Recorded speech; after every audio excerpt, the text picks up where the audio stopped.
Y lo que nos toca hoy es ver el tema de la validez de la norma. Para poder entender la validez de la norma, tenemos que pensar en tres aspectos que son centrales. Por un lado, lo que tiene que ver con la vigencia de la norma, que es la validez formal o técnico-jurídica, lo que tiene que ver con la eficacia o efectividad, que hace a la validez social, y por último, la fundamentación, que tiene que ver con la validez ética. Si ustedes ven, como nosotros seguimos en esto a Reale, vuelven a aparecer las tres dimensiones. ¿Mm? Ya lo vemos con detalle, pero bueno, el primer dato que nos tiene que sonar como familiar es de que estamos en presencia de nuevo con las tres dimensiones. Pasemos. En cuanto a la validez formal o vigencia, esto hace referencia a la legitimidad con la que actúa el órgano emisor de la norma. Nosotros, cuando hablamos de órgano competente, tenemos que hacer remisión al principio de legalidad que está establecido en la Constitución Nacional, artículo 19. En realidad, el combo completo sería este. Artículo 14, Constitución Nacional: los derechos no son absolutos, son relativos, o sea, se gozan conforme a las leyes que reglamentan su ejercicio. Ahí tenemos el primer dato de que por qué no son absolutos los derechos que están en la Constitución. Entonces, automáticamente la remisión al artículo 19, conforme a las leyes que reglamentan su ejercicio, nadie está obligado a hacer lo que la ley no manda, ni privado de lo que ella no prohíbe. ¿Quién es el único órgano que puede establecer conductas obligatorias o prohibidas? Es el Congreso de la Nación. No hay otro. Y de ahí, la otra norma que vamos a incorporar es la del artículo 28, que habla del principio de razonabilidad. La norma que va a reglamentar los derechos establecidos en la Constitución Nacional tiene que ser razonable, o en otros términos, tiene que ser justa en un lenguaje constitucional. ¿Qué significa? Que no puede ser arbitraria ni puede obedecer a la discrecionalidad del Congreso de la Nación. ¿Por qué? Porque lo que haría sería desnaturalizar el espíritu de esa norma.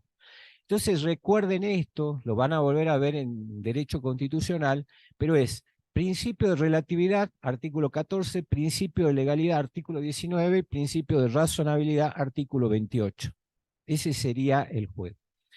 Cuando nosotros vemos cuál es el órgano, ¿se acuerdan que habíamos hablado cuando vimos la fundamentación de la doctrina positivista de que la norma hipotética o fundamental era la que organizaba todo el sistema, creaba los órganos, los dotaba de competencia y establecía las relaciones que existían entre esos distintos órganos, ¿sí? Igual cuando vimos los distintos tipos de normas, que habíamos hablado de normas de conducta y normas de organización, entendiendo por las segundas aquellas que hacían posible la condición de la conducta establecida en la norma primaria o de primer orden, como diría Bobbio. Entonces, recuperando eso que habíamos trabajado, lo que nosotros tenemos que ver ahora es de que el Poder Ejecutivo de la Nación, artículo 99, no tiene atribuciones normativas. La misma Constitución establece la nulidad de aquellas disposiciones del Poder Ejecutivo que tengan un contenido normativo. Y ahí nomás, en el año 94, cuando se reforma la Constitución, se establece que la función del Poder Ejecutivo es la de participar en el procedimiento de formación y sanción de las leyes, promulgándolas y publicándolas, vale decir, interviene en la última instancia. Nosotros vamos a ver de que esa aprobación tiene que ver en realidad con un control de constitucionalidad. ¿Por qué? Porque si aprueba y promulga, está reconociendo la validez de la norma o del proyecto de ley que está tratando. Ahora, si la veta en forma total o parcial es porque entiende de que hay disposiciones ahí contenidas que van en contra de la Constitución Nacional o de alguna otra disposición. Entonces, el Poder Ejecutivo no puede emitir disposiciones de carácter normativo, salvo, y ahí viene la excepción que establece la propia Constitución, que no fuera posible seguir con los trámites ordinarios de la ley, o sea, con los plazos previstos para la sanción de una ley. Lo que nos introduce en la hipótesis de los decretos de necesidad y urgencia, o DNU, como son conocidos. Esos decretos de necesidad y urgencia, como representan una excepción a la regla, tienen una interpretación restrictiva, o sea, no puede haber un DNU en todas las materias, sino en aquellas que la Constitución expresamente establece o de otro modo no prohíbe.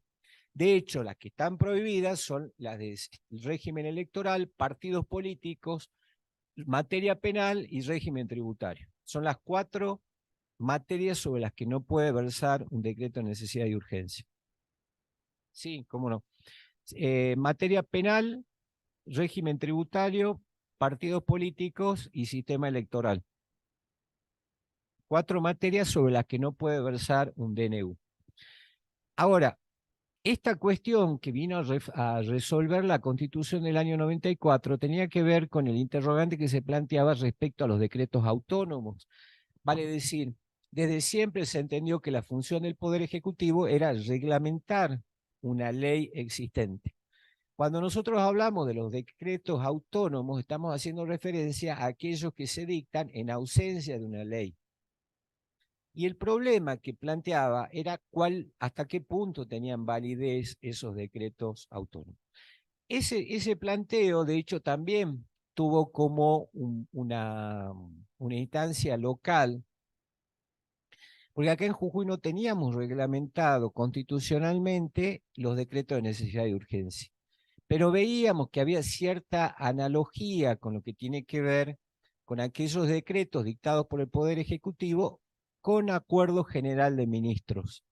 Eran decretos de carácter general, de tipo reglamentario, pero en ausencia de una ley. Entonces, por ahí tenían algún contenido normativo. Y lo que se planteaba era si tenían o no esta validez que estamos trabajando ahora.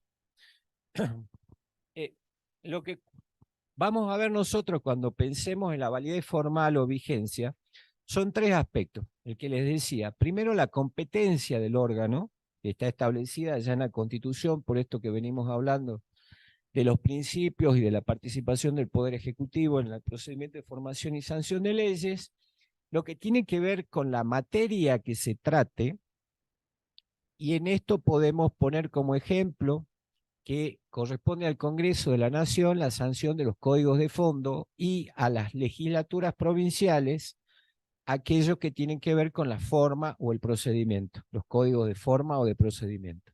Entonces, no podría haber en principio materias que estén reglamentadas, digamos, o que estén normadas en la Constitución Nacional que sean resueltas por la legislatura provincial. Esto que parece tan sencillo y tan claro también fue en algún momento debatido y se planteó alguna cuestión, por ejemplo, con lo que tenía que ver en materia tributaria con el régimen de la prescripción de los impuestos. Cuando nosotros hablamos de prescripción como forma de extinción de la obligación, obviamente que estamos haciendo referencia al código de fondo, porque es la materia civil y comercial la que determina cuándo nace y cuándo fenece una obligación. En este caso lo que se planteaba era un modo de computar los plazos para la prescripción diferentes a los que establecía el Código Civil. Esto lo hacía el Código Tributario de la provincia, que fue el Código Fiscal de la provincia en realidad, que fue sancionado por la legislatura provincial. Y establecía que la prescripción comenzaba a correr no a la medianoche del día en que había vencido la obligación tributaria, sino a partir del 1 de enero del año siguiente al que esa obligación era exigible. Entonces ahí había una doble interpretación, porque decía, bueno, pero para que sea exigible es necesario presentar una declaración jurada, y la declaración jurada se presenta por año vencido. Vieron como en ganancia, digamos, el año que viene se presenta la declaración jurada del 2023. Por lo tanto, el 2023 comenzaría a prescribir o comenzaría a correr el término de la prescripción a partir del año 2023, del año 2024, cuando vence el plazo de la declaración jurada. Entonces, esa discusión, no les digo que esté o no zanjada, pero lo cierto es que se planteó en su momento, si es que la legislatura provincial podía incorporar ese tipo de normas referidas al plazo para el cómputo de la prescripción, cuando el Código Civil establecía de forma expresa que comenzaba a correr desde la medianoche del día en que vencía la obligación. Y por último, la legitimidad del procedimiento, que es algo que vamos a ver cuando analicemos las fuentes del derecho. Como la primera fuente o la más importante que vamos a tratar es la ley, nosotros vamos a ver cuál es el procedimiento para la formación y sanción de leyes. Por ahora lo que vamos diciendo es de que vamos a encontrar tres etapas, por lo menos bien definidas. Una que tiene que ver con la iniciativa, que es la posibilidad de poder presentar un proyecto dentro del Congreso de la Nación. La otra que tiene que ver con una instancia deliberativa o legislativa propiamente dicha, que es la organización por cámaras. Vamos a tener una cámara de origen, que es la que da inicio al proyecto, y una cámara revisora. Cuando veamos la ley, vamos a ver de que las instancias que se pueden presentar son variadas y que las intervenciones de cada una de esas cámaras también son distintas. Pero supongamos de que es aprobada tanto en la Cámara de Origen como en la Cámara Revisora y pasa al Poder Ejecutivo. El Poder Ejecutivo tiene la posibilidad de vetar en forma total o parcial ese proyecto de ley y de promulgarlo en el caso que la parte no vetada tenga autonomía suficiente como para poder convertirse en ley. Estamos pensando en el veto de un artículo, dos artículos que no hagan a la esencia de esa ley. Y la posibilidad de un veto total cuando no está de acuerdo con el proyecto, o de la promulgación de ese proyecto si es que existe una voluntad en tal sentido. Una vez promulgado, se ordena la publicación en el boletín oficial y desde los 8 días, recordemos, esa norma entra en vigencia, salvo que estableciera un plazo diferente para entrar en vigencia. Ahora vemos el tema de la retroactividad o de la ultraactividad de la ley, pero en principio en un trámite normal, las leyes producen efecto hacia el futuro, ¿sí? Entonces, vamos, Maxi. El tema de la eficacia o efectividad. Estamos hablando de el grado de adhesión que tiene la norma jurídica. Esto es, el grado de reconocimiento de su obligatoriedad por parte de la sociedad a la que va dirigida la norma. No estamos haciendo referencia al cumplimiento, sino al reconocimiento de la norma como tal. Nosotros ya venimos trabajando este tema y hemos descubierto ya, hemos dejado sentado, de que hay generalmente la norma que establece un deber ser se funda en un ser, o sea, hay una conducta previa que aparece como relevante en el sentido de darle entidad jurídica a determinado comportamiento que la norma recupera como ejemplar y establece como obligatorio. O sea, puede exigirse el cumplimiento. Sabemos que la norma no impide la conducta, digamos, sugiere o indica cuál es la conducta que debe realizarse y previene un tipo de sanción que ya vamos a ver para el caso de incumplimiento. O sea, incluye la coerción como la dinámica de asegurar el cumplimiento de esa norma o de la conducta que está prevista en esa norma. Ahora, cuando la sociedad no reconoce, entramos en un conflicto porque vamos a ver que las distintas dimensiones no van a aparecer con un punto de equilibrio, en el sentido de que la sociedad cumple lo que está establecido en la norma. La sociedad va por un lado, la norma va por el otro, y en algún punto esa tensión que se produce hacia el interior del sistema jurídico tiene que ser resuelto, sea con la sanción de una nueva norma o sea con el reconocimiento de esa conducta que se da en el ámbito de lo social como válida y con entidad suficiente como para tornar inaplicable la norma que estamos hablando. O sea, obviamente lo tiene que decidir un juez, pero nos quedemos con esta idea de que la eficacia o la efectividad va ligada al reconocimiento social de las prescripciones contenidas en la norma. ¿Mm?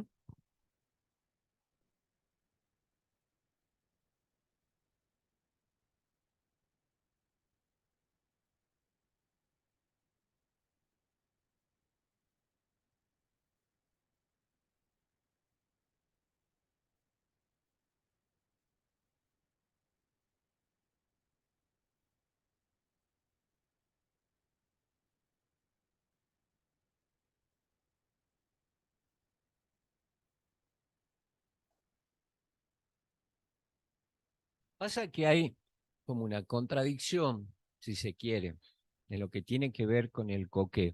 Coqueo está permitido como una práctica, no está prohibido, no se trata de estupefaciente ni de consumo de estupefaciente.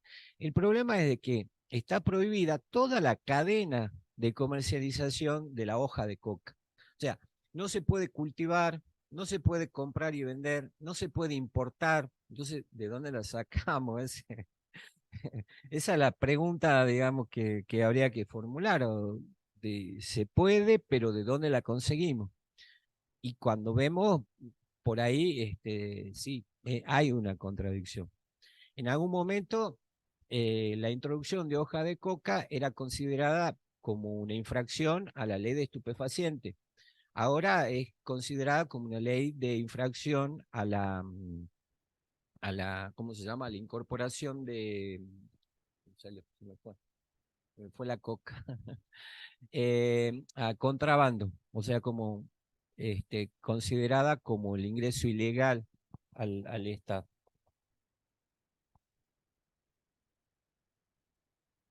Que plantea Reale tiene que ver con esto. ¿Qué pasa cuando una ley no se cumple? ¿Qué tiene que hacer el juez en ese caso a través de la función jurisdiccional para lograr restablecer el equilibrio que aparece en una sociedad cuando hay una norma que no se cumple? Lo que él plantea, y resulta interesante, tiene que ver también con la vigencia en el tiempo de esa norma, ¿no? Una norma que cae en desuso porque la conducta que estaba prescripta en la norma pasó de moda o era una cuestión de época y ya no se cumple, o bien cuando en las hipótesis de los derechos adquiridos, la irretroactividad de la ley, él plantea la ultraactividad de una ley. Vale decir, una ley que ya no está vigente, pero que en su momento reconoció un derecho, un derecho que resultaba el mejor para la persona de la que estamos hablando. O sea, pensándolo en el ámbito penal, la norma más benigna. Entonces, cuando esa norma deja de tener vigencia, pero sus efectos todavía se sostienen porque implican la norma penal más benigna o la ley penal más benigna, está planteando en cierta forma una tensión con respecto a la vigencia de esa norma. O bien cuando se habla de que una norma no puede retroceder desde otro lugar, digamos, para decirlo, salvo que implique una situación más ventajosa para la persona que estamos tratando. Supongamos un delito que deja de ser tal o una pena que pasa a computarse de otra forma que es más beneficiosa para esa persona, o cuando en su momento se incorporó, por ejemplo, la probation que no estaba prevista y se daba la posibilidad por ahí de incorporarla en algunos procesos que ya estaban terminados. Entonces, tengamos presente esto, si bien la vigencia tiene que ver con la validez temporal de esa ley, vamos a encontrar situaciones en que la ley ya no está en vigencia, pero aún así sigue produciendo efectos jurídicos. ¿Sí? No, no.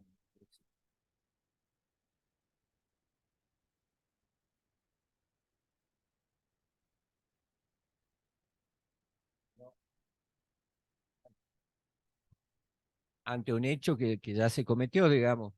Claro, no sería. Claro, Para el futuro sí, se podría. Lo que pasa es que hay que ver también cuál es la función social de la pena y en su caso si es que se puede o no criminalizar determinado tipo de conductas, ¿no? Es súper complejo el tema, súper complejo porque no interviene únicamente la ciencia del derecho ni lo que tiene que ver con el régimen penitenciario o acusatorio. Tiene que ver con factores sociales, psicológicos, digamos, bastante complejo. El problema del fundamento que tiene que ver con la última etapa que estamos hablando, habla de que la razón de ser de la norma es buscar la más ajustada realización de valores y fines esenciales al hombre y a la colectividad. El problema del fundamento está vinculado a la idea de justicia y la problemática que suscita el derecho natural. ¿Por qué planteamos esto? Porque nosotros vemos que aún los positivistas, digamos, en las críticas que se le hacían, ¿se acuerdan cuando los estudiábamos?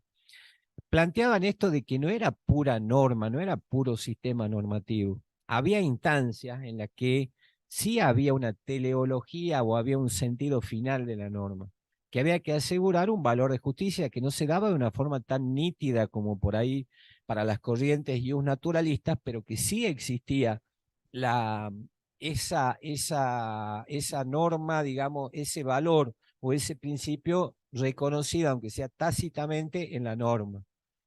Entonces, acá, para cerrar lo de la estructura tridimensional, vigencia se refiere a la norma, orden normativo. Eficacia se vincula al hecho, a lo social, a la conducta, al cotidiano, dimensión sociológica. Y fundamento se refiere a la exigencia de un valor o de un principio que debe ser cumplido.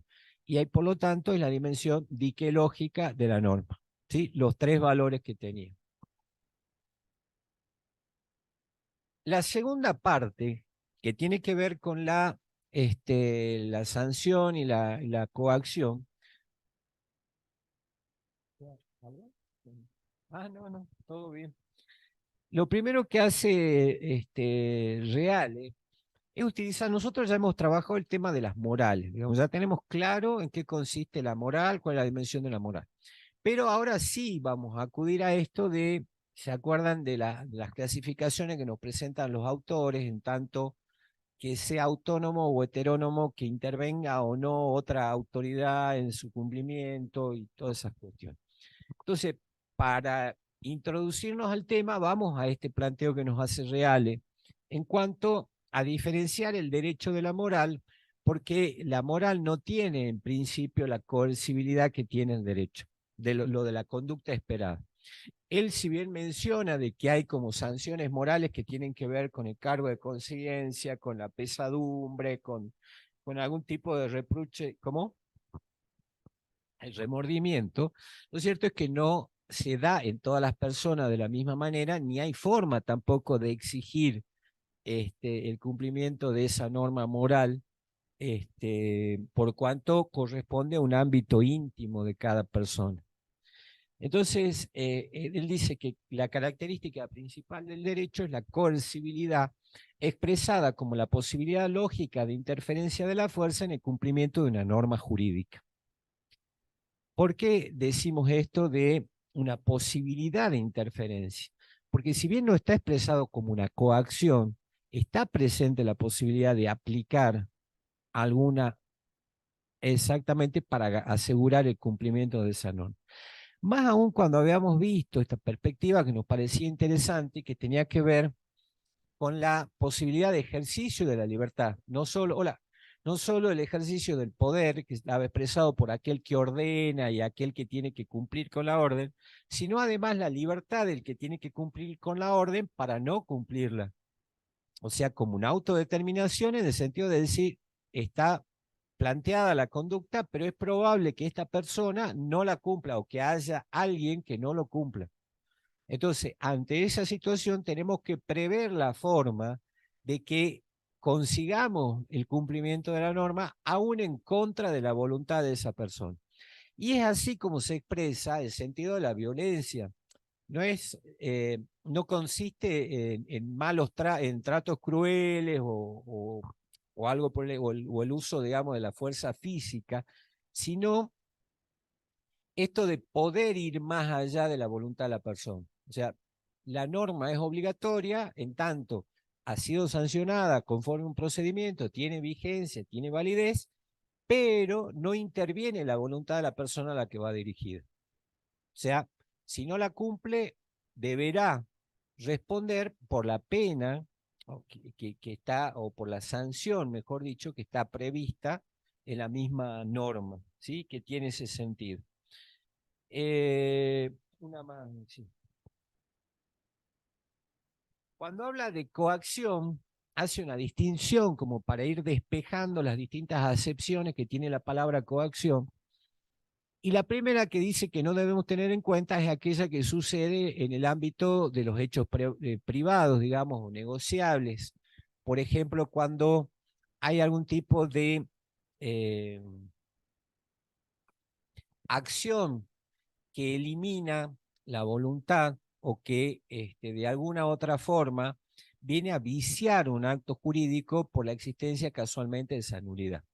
Cuando alguna persona actúa bajo una coacción por parte de otra, que no necesariamente tiene que ser física, puede ser moral, puede consistir en una amenaza, o sea, alguien que realiza un acto porque recibió una amenaza de que si no lo hacía de determinada manera iba a recibir algún tipo de reprimenda.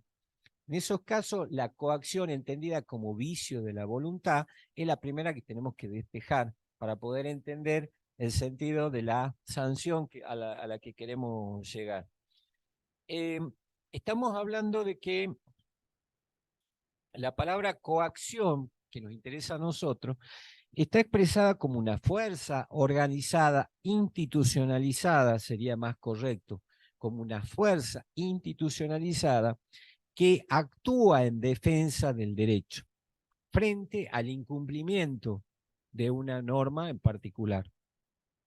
Vamos reteniendo esto porque vamos a ver ahora, cuando hagamos como una pequeña línea de tiempo, que es importante lo de la institucionalización de la sanción y también lo de el orden o la organización. No.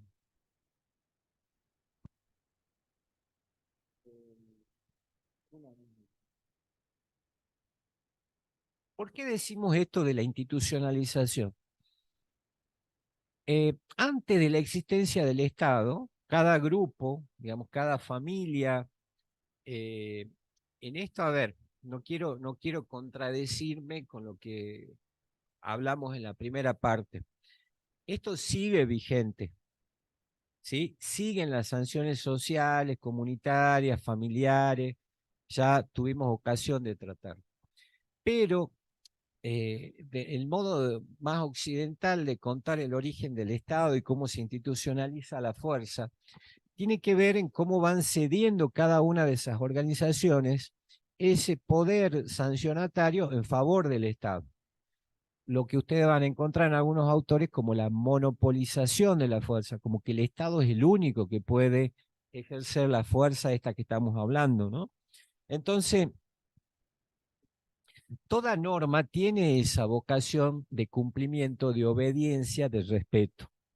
Frente al incumplimiento, a la desobediencia, aparece de manera casi automática o automatizada la sanción o coerción en acto, si podemos pensar la coerción en potencia como la posibilidad del ejercicio de la fuerza, pensamos también la coerción en acto, que es la aplicación ya de la fuerza para el cumplimiento del objetivo, que es defender el derecho a través de mantener la vigencia de esa norma. Vamos una más.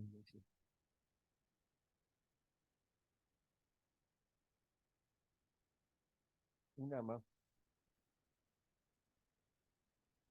Lo que caracteriza a la sanción jurídica es su predeterminación y su organización. Matar a alguien es un acto que viola un mandamiento ético religioso como una disposición jurídica penal. La diferencia está que en el plano jurídico la sociedad se organiza contra el homicida a través del aparato policíaco y del poder judicial. Las normas de organización. En el otro caso, podrá recibir, supongamos que matar también está prohibido, hay un mandamiento de la Iglesia Católica que prohíbe el homicidio. Y obviamente que tiene también una sanción, pero no es la misma sanción que nosotros tenemos en el orden social, está bien diferenciada.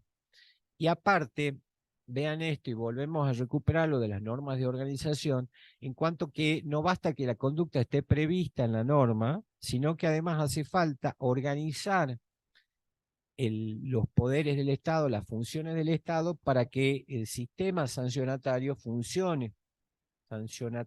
perdón, funcione, organizando no solo el juicio previo, el derecho de defensa, el debido proceso, el juez natural, sino además del procedimiento adecuado para poder conocer la verdad y poder llegar a la aplicación de la pena, también la competencia de los magistrados que intervienen.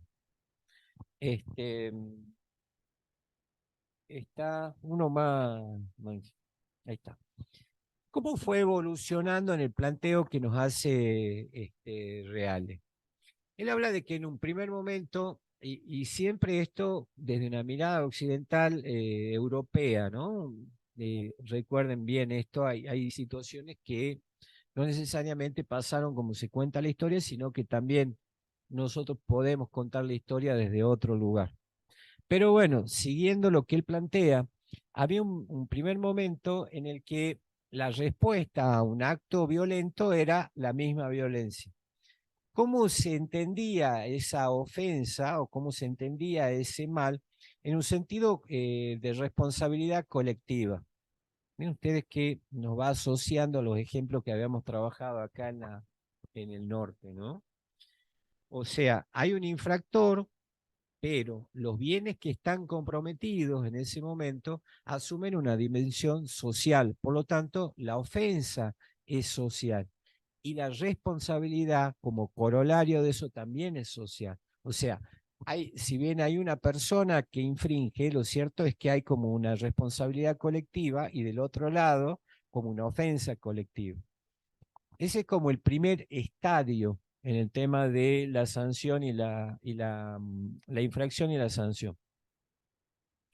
Luego, esa dimensión colectiva se va reemplazando por una dimensión individual y aparece en escena el tema de la venganza.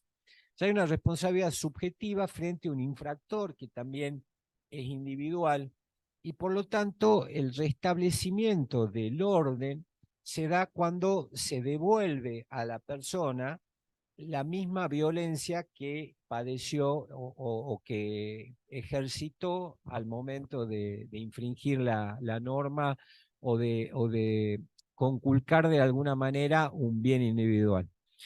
¿Cuál es el problema de esto? El problema es de que no había forma de medir la intensidad de la respuesta. ¿Cómo sabíamos nosotros que no era desproporcionada la respuesta que se daba? En algún momento, digamos, se empieza a pensar ya la idea de esta del ojo por ojo, diente por diente, como que habría una pena diferenciada conforme a la infracción. Y esto nos va dando una idea de organización. Ya no es, digamos, cualquier tipo de respuesta, sino una respuesta proporcionalmente adecuada a la infracción, que tenga que ver no solo con el bien que aparece afectado, sino con la persona del infractor también. Y la medida en que se devuelve el mal. O sea, mal por mal, pero a partir de una determinada valoración, si se quiere, de ese mal. ¿Sí? Entonces dice, de la venganza social se pasa a la venganza privada, que personaliza la responsabilidad. Luego la venganza privada se somete a reglas o formas delimitadoras, en el que las contiendas pasan a ser respuestas con imposiciones de fuerza, pero contenidas ya dentro de ciertos límites. Es el periodo de las ordalías y del talión.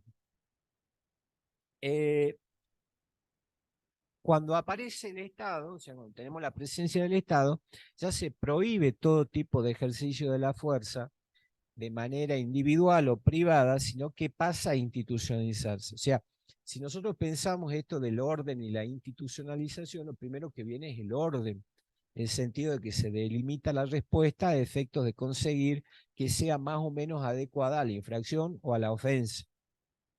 Y en el segundo caso, este monopolio del Estado que impide ya de que las cuestiones se resuelvan a través de duelos, se prohíbe el duelo y se establece el sistema penal sancionatario propio del Estado como la única posibilidad de obtener una respuesta jurídica frente a una infracción. Se organiza así la administración de justicia. Desde esta perspectiva, el Estado es la organización de la nación en una unidad de poder a fin de que la aplicación de las sanciones se verifique según una proporción objetiva y transpersonal, más allá de lo subjetivo. O sea, establecer algún criterio objetivo en la administración de las sanciones. El Estado detenta el monopolio de la coacción en lo que se refiere a la administración de la justicia. Esta es la razón por la cual algunos tratadistas de derecho constitucional definen al Estado como la institución detentadora de la coacción incondicional. Dice, como sea que la coacción es ejercida por los órganos del Estado en virtud de la competencia que le es atribuida. ¿Se entiende esto? ¿Vamos bien? Sí.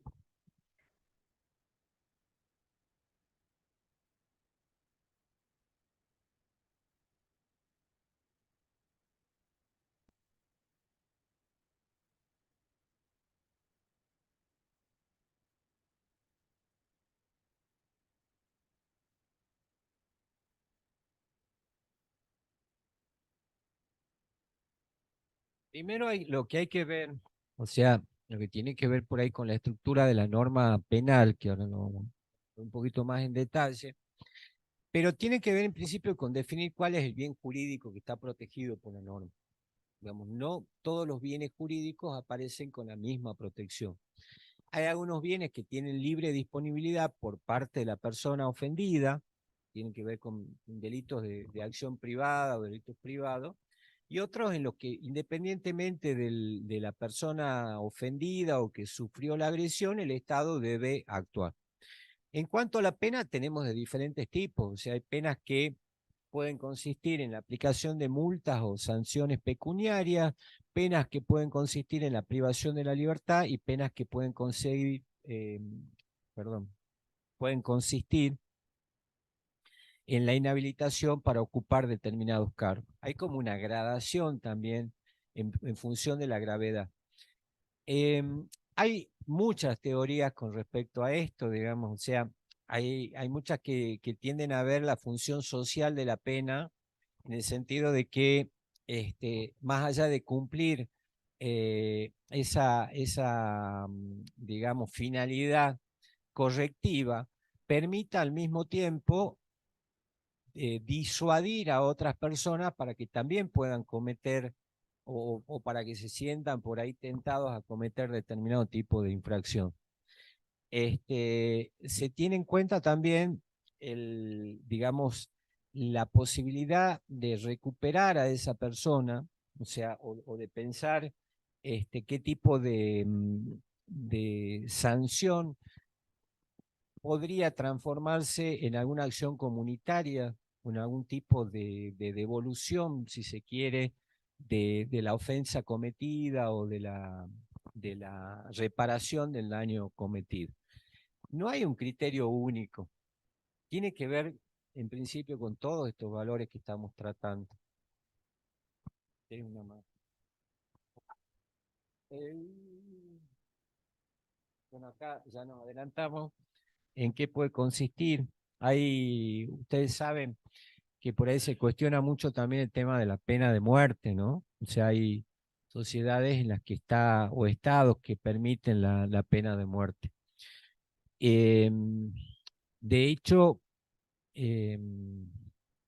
nada, tiene que ver mucho también con cada sociedad, con cada estado y cuál es el sistema de cada estado también. Pero en principio las que nosotros tenemos tienen que ver con la pérdida de libertad como la más grave y lo que se agravaría también sería con la extensión de la condena o el tiempo que esa persona debe estar privada de la libertad en cumplimiento de la pena.